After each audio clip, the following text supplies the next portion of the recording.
Hello बच्चों, welcome back to the channel. कैसे हो आप सब? उम्मीद है सब सही है और सबकी पढ़ाई भी बहुत अच्छे से चल रही है। लास्ट वीडियो में हम लोगों ने क्लास 11th माइक्रो इकोनॉमिक्स का सप्लाई चैप्टर स्टार्ट कर दिया था। सप्लाई चैप्टर के अंदर हम लोग डिटर्मिनेंट्स और सप्लाई तक का काम कर चुके हैं। सप्लाई का मीनिंग समझा था और डिटर्मिनेंट्स और सप्लाई तक का काम कर चुके हैं। आज की वीडियो के अंदर हम थोड़े से इंपॉर्टेंट टॉपिक्स करेंगे और इस चैप्टर को आगे बढ़ाएंगे। फटाफट नोटबुक और पेन निकाल लो, हम स्टार्ट करते हैं अपने चैप्टर के साथ और स्टार्ट करते हैं अपनी वीडियो को। हाँ जी बच्चों, तो आज का जो हमारा सप्लाई चैप्टर का फर्स्ट टॉपिक है वो है सप्लाई फंक्शन। देखो, छोटे छोटे टॉपिक कवर होंगे आज की वीडियो में, एक बड़ा टॉपिक होगा। बहुत ही इंपॉर्टेंट वीडियो होने वाली है, ध्यान से पूरी वीडियो देखना। सबसे पहले हमारे पास सप्लाई फंक्शन। सप्लाई फंक्शन क्या कहता है? देखो, हम लोगों को पता है, लास्ट वीडियो में हमने सीखा कि हमारी जो क्वांटिटी सप्लाइड होती है वो बहुत सारे फैक्टर पे इन्फ्लुएंस होती है। यानी डिटर्मिनेंट्स ऑफ सप्लाई पढ़े थे लास्ट वीडियो में। हम लोगों ने देखा था कि सप्लाई इफेक्ट हो सकती है, बहुत सारे फैक्टर थे। कौन कौन से फैक्टर थे सर? याद कराओ एक बारी। Price of the commodity, price of other good, price of factor of the production, state of technology, government policy, उसके अलावा गोल्स ऑफ फर्म। ये इंडिविजुअल सप्लाई के थे। जो हमने तीन और जोड़ दिए थे, number of firms in the market, future expectation और मींस ऑफ ट्रांसपोर्टेशन। जब ये तीन और जोड़ दिए थे तो बन गए थे हमारे कौन से फैक्टर? मार्केट सप्लाई के फैक्टर। डिटर्मिनेंट्स बन गए थे मार्केट सप्लाई के। डिटर्मिनेंट्स या फैक्टर एक ही बात है। जब मैं इन फैक्टर से होने वाला सप्लाई के ऊपर इफेक्ट एक इक्वेशन फॉर्म में दिखाता हूं, एक फंक्शन दिखा देता हूं दोनों के बीच में, यानी जो मेरी सप्लाई है वो फंक्शन करती है इन फैक्टर्स के वजह से, तो फिर वो बन जाता है सप्लाई फंक्शन। यानी supply function refers to the functional relationship between quantity supplied of a commodity and the factors influencing it. Sir, ये दो तरीके का हो सकता है, एक individual supply function, market supply function.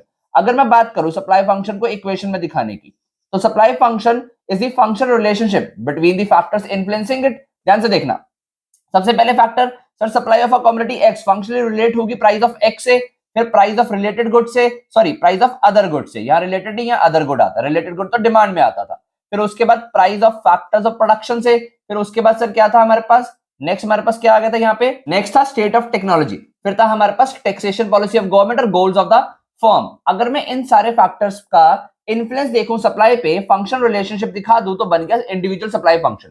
जब मैं इसके अंदर तीन और जोड़ दूंगा, यानी कौन कौन से तीन? सर पहले था हमारे पास number of firms in the market, future expectations और मींस ऑफ ट्रांसपोर्ट। ये जब मैं जोड़ दूंगा तीन फैक्टर और, तो मेरे पास बन जाएगा मार्केट सप्लाई फंक्शन। तो इस तरीके से मेरा सप्लाई फंक्शन तैयार होता है, इंडिविजुअल और market supply function. Functional relationship between quantity supplied and the factors influencing it. ध्यान से समझो, आसान सा टॉपिक है, पेपर में 1 या 2 मार्कर देके जाता है। नेक्स्ट छोटा टॉपिक है इस चैप्टर का, वो है सप्लाई शेड्यूल। देखो, छोटा टॉपिक है बट बार बार हमारे पास क्वेश्चंस में आएगा। हमें ऑलमोस्ट हर क्वेश्चन में आगे जाके सप्लाई शेड्यूल बनाने की जरूरत पड़ सकती है।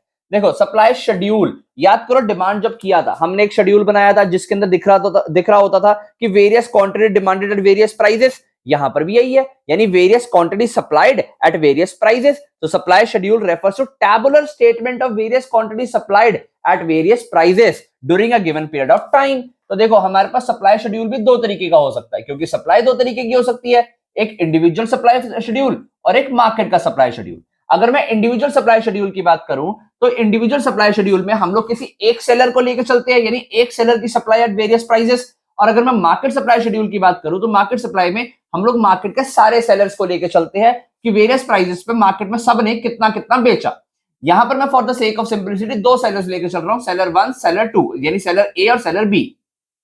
तो इनकी सप्लाईज को जब मैं टोटल कर दूंगा, 0 यहां आ गया, 25 यहां आ गया, 30 यहां आ गया, हमारे पास 40 यहां आ गया, 55 और यहां आ गया 65। जब मैंने टोटल कर दिया, निकल आया मेरे पास मार्केट सप्लाई। ठीक है, देखो जब मैं इसको एक ग्राफ पे दिखाना चाहूं तो कैसे दिखाऊंगा? इंडिविजुअल सप्लाई शेड्यूल से मैं कर्व बनाऊंगा एक, जिसको बोला जाएगा individual supply curve. X axis पे मैं क्वांटिटी सप्लाइड दिखा रहा हूं, वाई एक्सिस पे मैं प्राइस दिखा रहा हूं। ध्यान से देखना, क्वांटिटी सप्लाइड मेरी कैसे है? देखो 5 से लेके 25 तक, 5 10 15 20 25 ये मैंने दिखा दी मेरी क्वांटिटी सप्लाइड। आई होप सो आपको समझ आ रहा है। प्राइस मैंने दिखाया, प्राइस देखो 1 से लेकर 6 तक है, 1 2 3 4 5 6। अगर मैं इसको दिखाऊं, बहुत बहुत ही आसानी से आपके सामने कर्व सामने आ जाएगा। देखो, जब प्राइस हमारा 1 था, 1 2 3 4 5 6, 1 प्राइस पे सप्लाई 0 थी।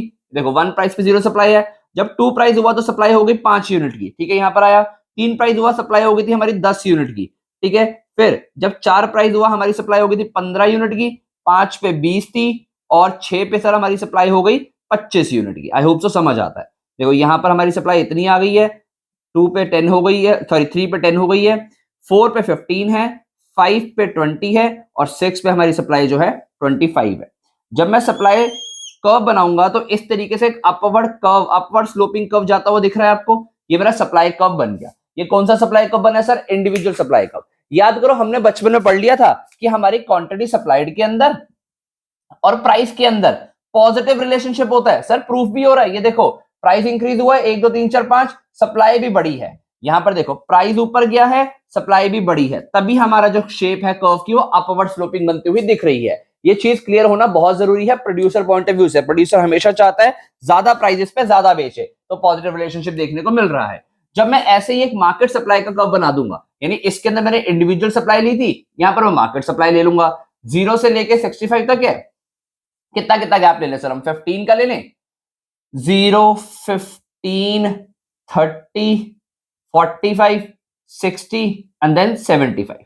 यहां पर प्राइस तो हमारा 1 2 3 4 5 6। ध्यान से देखना बेटा, जब हमने 1 रुपए प्राइस था जब हमारा, तो हमने कितनी सप्लाई कर रहे थे सर? 1 पे तो देखो 0 है।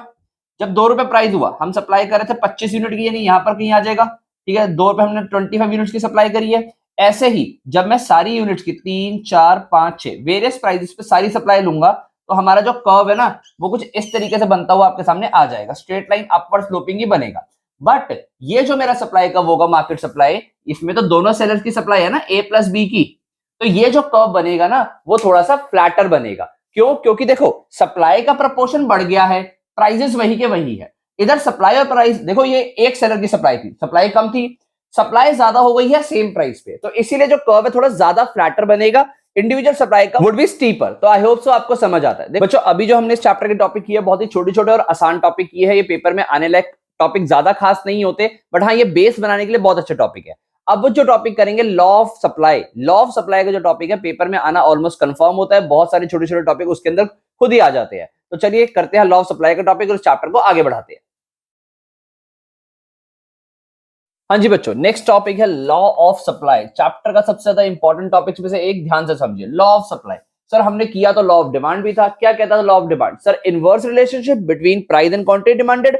यहां पर सर लॉ ऑफ सप्लाई उल्टी बात करता है, ये कहता है कि सर ये डायरेक्ट रिलेशनशिप दिखाता है, वहां दिखाता था इनवर्स रिलेशनशिप, यहां पर direct relationship between price and quantity supplied, यानी प्राइस एंड क्वांटिटी सप्लाइड के बीच में डायरेक्ट रिलेशनशिप दिखाता है law of supply. So law of supply states the direct relationship between price and quantity supplied of a commodity keeping other factors constant या फिर citrus पेरेबिस। यानी कि sir अगर ये वर्ड नहीं लिखा आपने, सेट्रस पेरेबिस का यूज नहीं किया, यानी कीपिंग अदर फैक्टर्स नहीं लिखा, तो लॉ ऑफ सप्लाई किसी काम का नहीं है, लॉ ऑफ सप्लाई फेल हो जाएगा। सर थोड़ा सा ना एक्सप्लेन करके समझाओ।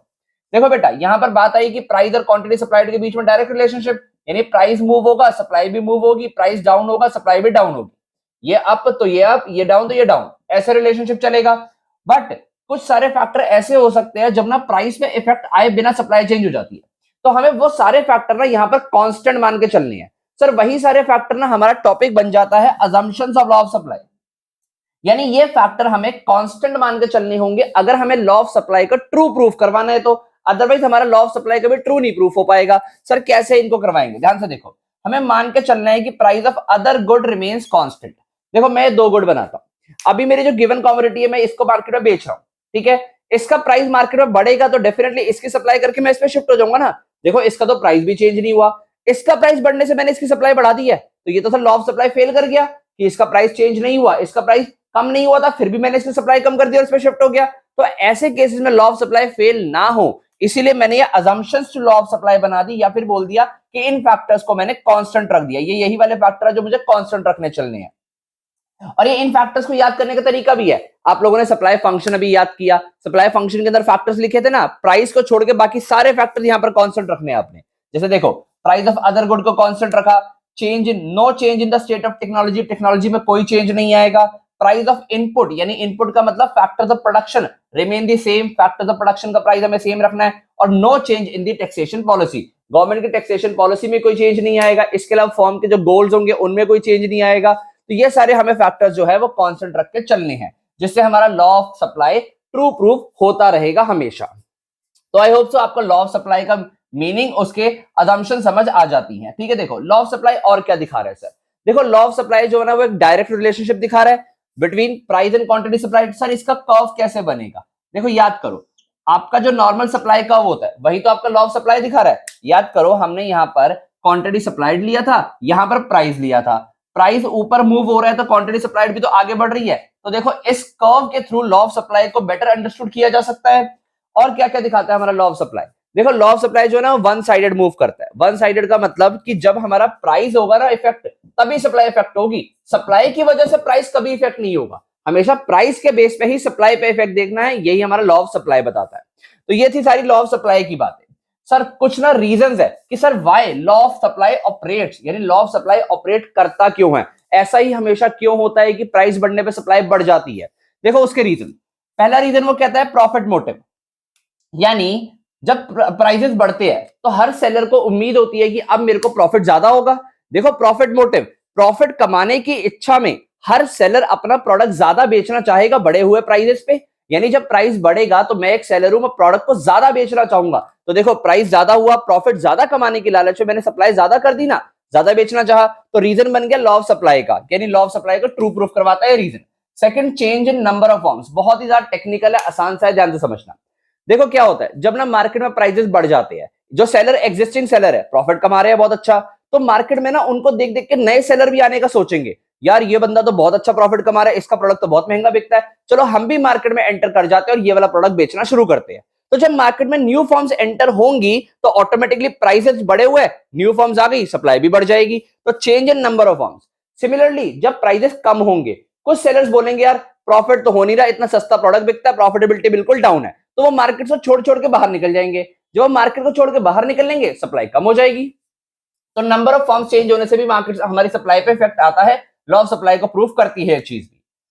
चेंज इन स्टॉक, इसका क्या मतलब है? देखो क्या होता है कि जब प्राइसेस ज्यादा होते हैं ना, तो जो सेलर होते हैं वो अपने स्टॉक में से ज्यादा क्वांटिटीज को रिलीज कर देते हैं, बेच देते हैं प्रॉफिट कमाने के चक्कर में। जब प्राइसेस कम होते हैं वो स्टॉक करना शुरू कर देते हैं। तो देखो ये भी एक रीजन बन गया लॉ ऑफ सप्लाई का कि जब प्राइसेस ज्यादा हुए उन्होंने स्टॉक को क्लियर कर दिया, प्राइसेस कम हुए स्टॉक को बचाना शुरू कर दिया, स्टॉक करना शुरू कर दिया। तो आई होप सो आपको reason for law of supply समझ आते हैं, पेपर में टॉपिक इनमें से आ जाता है। फाइनली एक इंपॉर्टेंट टॉपिक और है, exceptions to law of supply, यानी ऐसे केसेस जहां पर हमारा लॉ ऑफ सप्लाई फेल हो जाता है। In these cases law of supply will not work. Sir पहला है फ्यूचर एक्सपेक्टेशंस, यानी देखो सर प्राइसेस बढ़ गए बट आपको एक्सपेक्टेशन है कि फ्यूचर में और बढ़ेगा। मैं एक सेलर हूं, मैं इस प्रोडक्ट को बेचता हूं, इसका प्राइस 10 से 15 हो गया, पर मुझे पता है कि यार इसका प्राइस ना बहुत ही जल्दी 20 भी होने वाला है, तो मैं आज 15 पे भी सप्लाई क्यों करूंगा, मैं तो इसको रखूंगा और जब तक इसका प्राइस 20 ना हो जब तक नहीं बेचूंगा। तो देखो हुआ क्या, प्राइस बढ़ा पर मैंने सप्लाई नहीं बढ़ाई क्योंकि फ्यूचर एक्सपेक्टेशन प्राइसेस बढ़ने की थी, तो इसीलिए लॉ ऑफ सप्लाई फेल हो गया। सिमिलरली आज इसका प्राइस मान लो 10 से 8 हो गया, कम हो गया प्राइस, देखो प्राइस कम हुआ है, फिर भी मैं सप्लाई ज्यादा कर दूंगा, पता है क्यों? क्योंकि एक्सपेक्टेशन है कि इसका प्राइस 8 से और भी कम हो जाएगा, यानी प्राइसेस कम होने पे भी मैंने सप्लाई बढ़ा दी ना, तो लॉ ऑफ सप्लाई फेल कर दिया, यानी exception to law of supply. सारी रिक्वायर्ड थ्योरी आप लोगों की स्क्रीन पे आपको साथ साथ दिखती जा रही है, वहां से देखो आराम से नोट्स वगैरह बनाते रहो, चैप्टर इंपॉर्टेंट है, आसान है पर इंपॉर्टेंट है। फिर आता है हमारे पास सेकंड एक्सेप्शंस में एग्रीकल्चर गुड्स। देखो एग्रीकल्चर गुड्स का क्या मतलब है? एग्रीकल्चर गुड्स, एग्रीकल्चर किस पे डिपेंड होता है? सर एग्रीकल्चर डिपेंड होता है क्लाइमेट कंडीशंस पे। तो देखो अगर मार्केट में क्लाइमेट कंडीशन अच्छी नहीं हुई तो एग्रीकल्चर भी अच्छा नहीं होगा। सपोज एग्रीकल्चर गुड्स के प्राइसेस बहुत ज्यादा बढ़ गए हैं, बट सर जब एग्रीकल्चर ही अच्छा नहीं हुआ तो उसकी सप्लाई कहां से बढ़ा देंगे? यानी अगर मार्केट में क्लाइमेट कंडीशन अच्छी नहीं रही, रेनफॉल अच्छे से नहीं हुआ, तो सप्लाई अच्छे से नहीं, मतलब एग्रीकल्चर गुड्स अच्छे से प्रोड्यूस नहीं होंगे, तो प्रोड्यूस ना होने की वजह से प्राइसेस ज्यादा होने पे भी सप्लाई नहीं बढ़ सकती, तो एग्रीकल्चर गुड्स के केस में लॉ ऑफ सप्लाई फेल हो जाता है। फिर आता है पेरिशेबल गुड्स या पेरिशेबल आइटम्स। पेरिशेबल आइटम्स कौन सी होती है? सर जिनकी ना शेल्फ लाइफ बहुत कम होती है। शेल्फ लाइफ का मतलब जो गुड्स लंबे समय तक नहीं चलते, मिल्क हो गया, सब्जियां हो गई, दालें हो गई, ये सब जो है लंबे समय तक नहीं चलते। तो देखो क्या हुआ, सेलर के बोलेगा यार अगर इन गुड्स के प्राइसेस कम भी हो जाएंगे ना, मैं तब भी इनको बेच के खत्म कर दूंगा, क्योंकि अगर ये ना बेचे, आज मैंने प्राइस बढ़ने की इच्छा करता रहा, एक्सपेक्टेशन लगा के रखी कि प्राइसेस बढ़ जाएंगे और प्राइसेस नहीं बढ़े तो ये गुड्स तो खराब हो जाएगा, बड़े बड़े सब्जियां फल वगैरह खराब हो जाएंगे। तो जो सेलर होगा वो कम प्राइसेस पे भी ज्यादा बेच देगा क्योंकि इनके शेल्फ लाइफ बहुत कम है। तो अगेन यहां पर हमारा लॉ ऑफ सप्लाई फेल हो गया। नेक्स्ट है हमारे पास रेयर आर्टिकल्स। रेयर आर्टिकल्स का मतलब ऐसे गुड्स जो बहुत ही कम अवेलेबल है, उनका प्राइस बढ़ने से भी सप्लाई नहीं बढ़ सकती क्योंकि वो है ही नहीं मार्केट में। जैसे painting of Mona Lisa, I hope so आप लोगों ने देखी है पेंटिंग ऑफ मोनालिसा। तो देखो रियल में देखना तो किसी की किस्मत में होगा वो, बट वो पेंटिंग ऑफ मोनालिसा इंटरनेट पे हम सब लोगों ने देखी है, और उस पेंटिंग का आज का प्राइस जो है वो अराउंड कुछ 5500 करोड़ के आसपास है। 800 मिलियन से ऊपर का उसका, $800 मिलियन से उसका ऊपर का प्राइस है।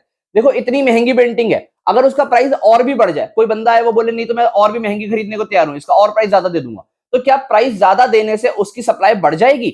नहीं बढ़ेगी सर, क्योंकि वो आर्टिकल अवेलेबल ही नहीं है, रेयर है वो आर्टिकल। सिमिलरली बैकवर्ड कंट्रीज भी लॉ ऑफ सप्लाई को फेल कर देती है।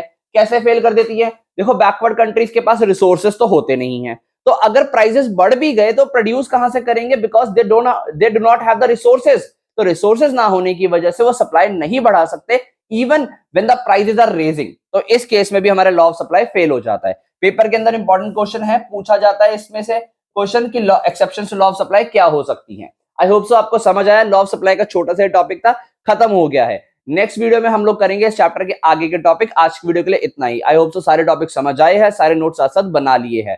कोई भी डाउट रह जाता है नीचे कमेंट सेक्शन का यूज करके मुझसे पूछो। सोशल मीडिया पे फॉलो कर सकते हो। वीडियो को लाइक और दोस्तों का शेयर करना मत भूलना। मैं मिलता हूं बहुत ही जल्दी नेक्स्ट वीडियो में। Thank you.